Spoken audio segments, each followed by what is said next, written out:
জুলাই আন্দোলন কারো একক কৃতিত্ব নয়, বরং দেশের জনগণের আন্দোলন। তারা চেয়েছিল বলেই আন্দোলন সফল হয়েছে, এমন মন্তব্য করেছেন প্রধানমন্ত্রী তারেক রহমান। বলেন, দেশের বিধ্বস্ত পরিস্থিতিতে কষ্টে থাকা জনগণের দুর্ভোগ লাঘবে চেষ্টা করছে সরকার। মঙ্গলবার বিকেলে রাজধানীর কৃষিবিদ ইনস্টিটিউশন মিলনায়তনে বিএনপি আয়োজিত গণতন্ত্র আদায়ের 17 বছরের অনির্বাণ সংগ্রাম ও রক্তঝরা জুলাই জাগরণ শীর্ষক আলোচনা সভায় এসব কথা বলেন প্রধানমন্ত্রী। এ সময় অজুহাতে দেখিয়ে দায়িত্ব না এড়িয়ে মানুষের সমস্যা সমাধানে সরকার চেষ্টা করছে বলেও জানান তিনি।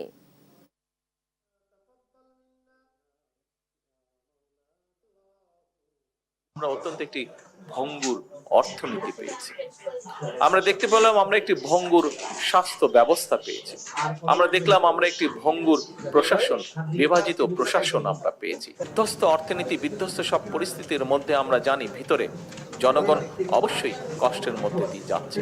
আমরা আমাদের সাধ্য মতন, আমাদের অভিজ্ঞতা, আমাদের বুদ্ধি বিবেক, বিভিন্ন পরামর্শের ভিত্তিতে আমরা সাধ্য মতন চেষ্টা করছি এবং চেষ্টা করে যাচ্ছি আমরা কিভাবে জনগণকে এই পরিস্থিতিকে আমরা বের করে আনতে পারি।